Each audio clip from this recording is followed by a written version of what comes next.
Hello and welcome back to the European Parliament in Brussels for the second part of Talking Europe. As EU leaders wrangle over how to solve the never-ending euro crisis, my guest today is Guy Verhofstadt, former Belgian Prime Minister and current leader of the Alliance of Liberals and Democrats in the European Parliament. Mr. Verhofstadt, welcome to our programme. Now, EU leaders are meeting on Sunday for a summit which has already been hailed as a historic event. We know that all eyes are on Brussels at the moment as the world is waiting for a very convincing and ambitious plan to try and save the euro. Nevertheless, officials have already warned that another summit will be needed next week. We understand that they're playing down expectations. Does it mean that Sunday's summit is already expected to be a bit of a failure? I don't know. I really don't know. I hope not, because what we need now is a global, comprehensive plan to tackle this crisis. And what we have to stop these half measures that we have taken the last 20 months, because obvious that is one of the reasons of this crisis. We have only taken half measures that were not convincing for the markets. Markets have always have the feeling that all these measures are too little and too late. So I hope that on Sunday, if not ultimately on Wednesday, the political leaders of Europe come forward with a global approach. Now, when you look at it from the exterior, there is a feeling of chaos, let's put it this way. No. Are our leaders in a state of panic at the moment? Maybe. Nevertheless, it's so the real problem for the moment is not a sense of panic of a feeling of panic. The problem is that they know that to end this crisis, they have to transfer power and sovereignty to the European level, and that is the problem. Political leaders don't like to do that. They want to keep their power, they want to keep their sovereignty, and nevertheless, the only way to tackle this crisis is to create an economic and fiscal union in parallel with the monetary union. That's the only way forward, and that takes some time. They are reluctant to do that. And precisely now, one of the main sticking points is, of course, the question of how to increase the firepower of the EFSF, that's the bailout fund of the European Union. Now, France says that it should be turned into a bank with leverage from the European Central Bank. We know that Germany doesn't like the idea. Germany says it should act as, to put it simply, an insurance company, exactly, to insure the bonds of the ailing members of the Eurozone. What is your position on this? My position is that the most important question is neither the position of France, neither the position of Germany. What is the position of Mr. Verhofstadt? Well, I think the most important thing to do is to abolish the unanimity rule in this rescue fund, because if we stick to the unanimity rule, then a Eurosceptic group in Finland or in Slovakia, as happened, can block the whole system. And the second thing to do is to increase the money in the fund. And they are trying now to escape to that question in saying, oh, it is the ECB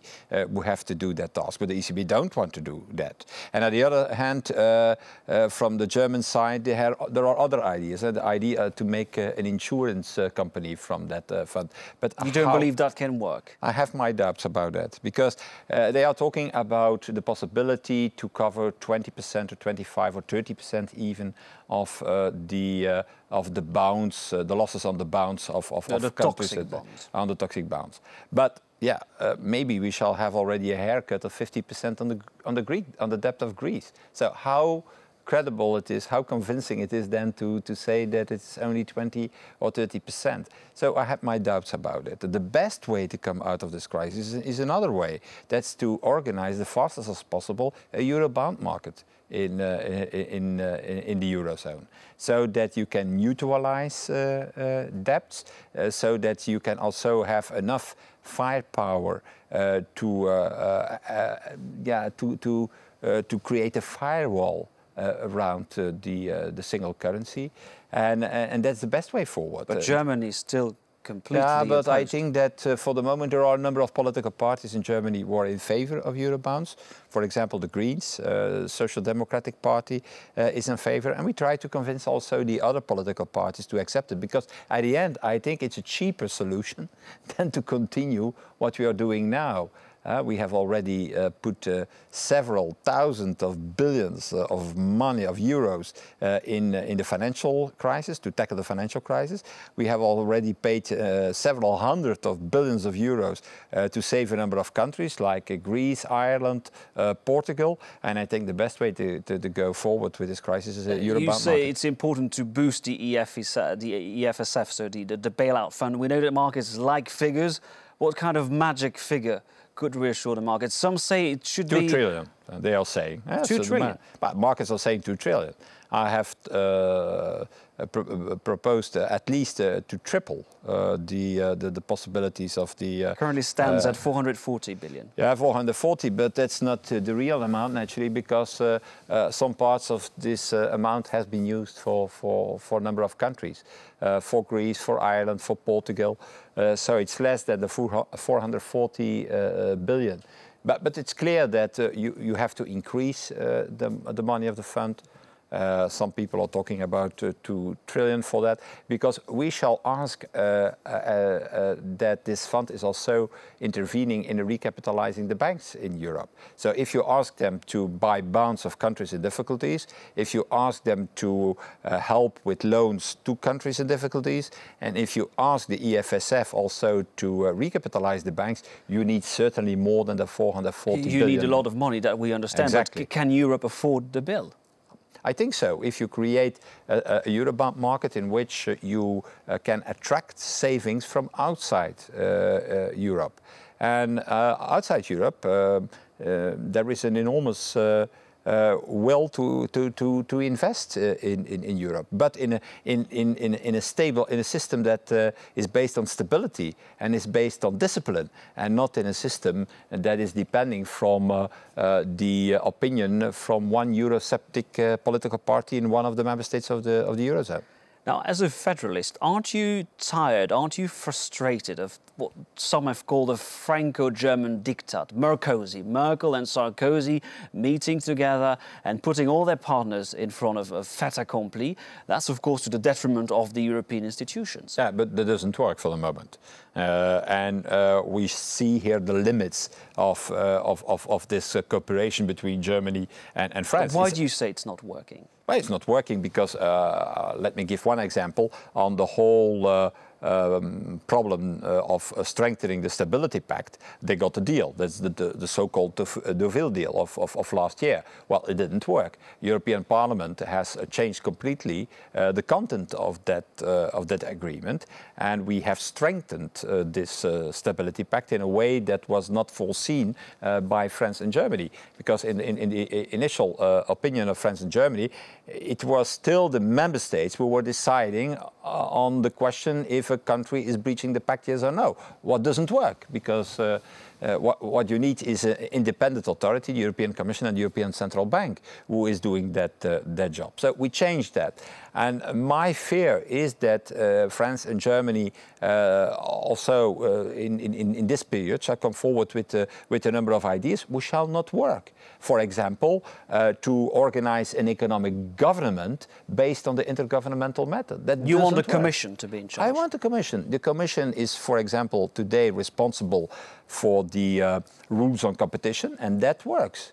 Why not giving more power and competence to the European Commission also on economic governance and on the issues of the Stability and Growth Pact? Is your sense of frustration shared by smaller countries like your country of origin, Belgium? Well, you see today that countries like the Netherlands, like Finland, like Belgium, like Sweden, are also in favor of a system where we can increase the power of the European Commission and the European Central Bank. And that is a better way to go forward and to tackle the crisis than to create an intergovernmental system. So I can tell you my experience. I was 9 years member of the European Council. As a Prime Minister of Belgium. As Prime Minister of Belgium. I have never seen a colleague of mine standing up putting the finger to another colleague and saying, you are breaching the Stability Pact. You are not doing the economic reforms that are needed. And I think that... So no peer pressure? No peer pressure, that exists a little bit, but it is not convincing for the markets. The markets don't believe that. What the markets want to see is that we create inside the European Union a real economic and fiscal union in parallel with the monetary union. And that is what we don't have today. We have still 17 governments, 17 different economic strategies, 17 bond markets, and that doesn't work. That so you want simply doesn't work. The Commission to be in charge. Now, this week, the Greek Parliament approved a painful set of austerity measures amidst very violent protests in Greece, clashes, dozens of people were injured.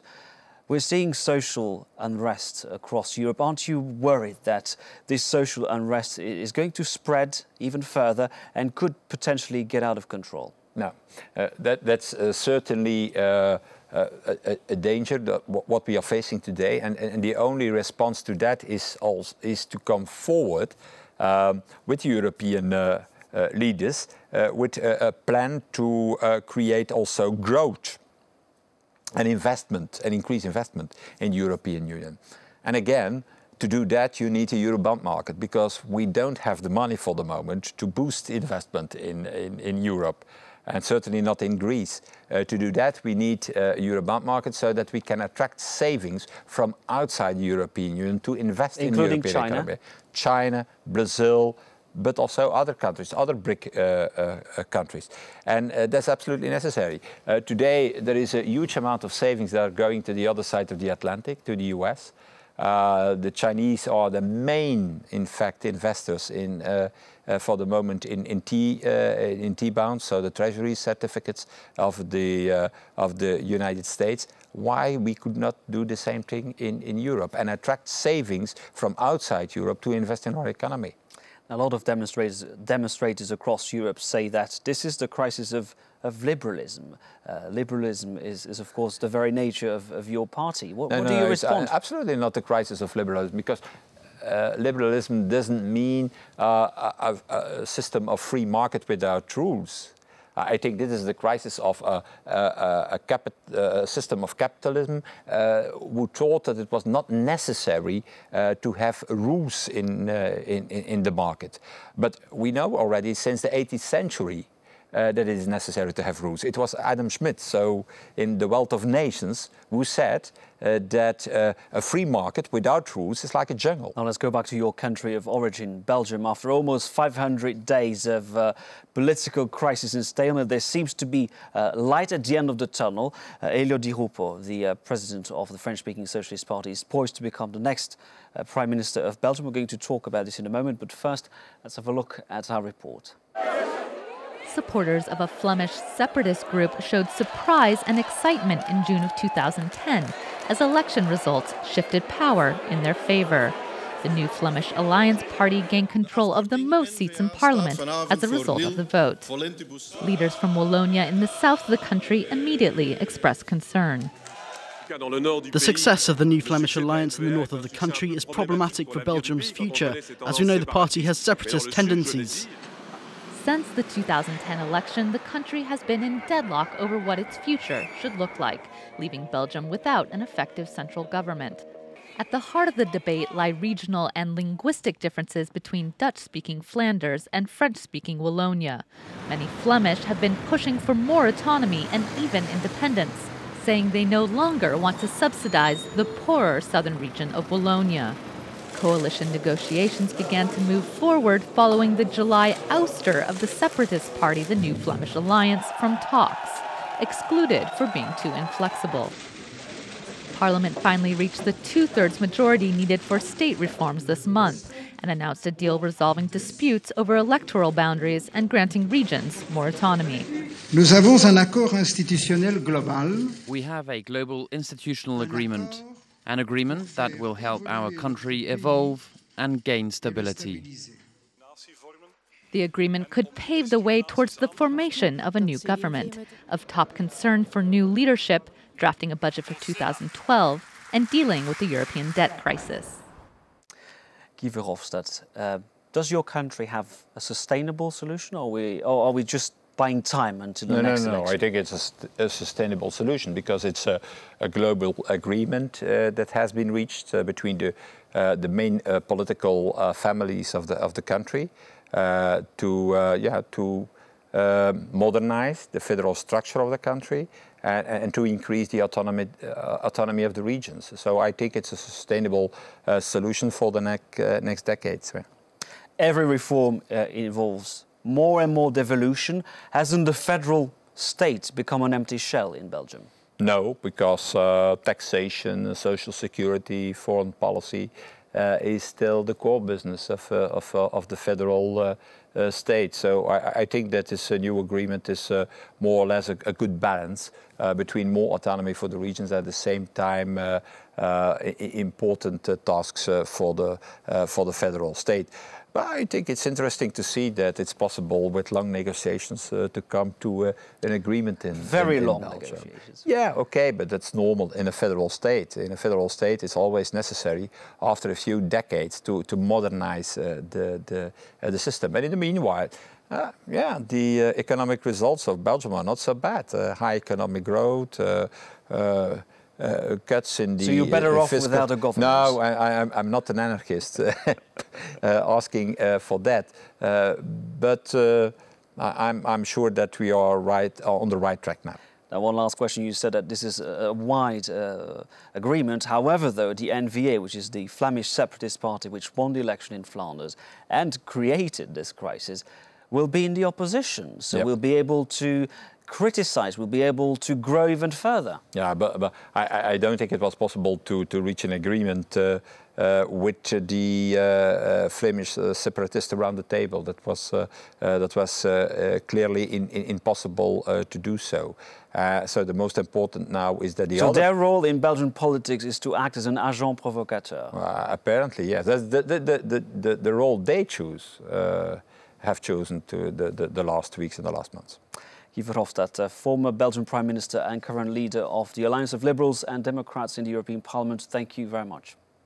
Now, thank you for watching this edition of Talking Europe. From all of us here in Brussels, goodbye.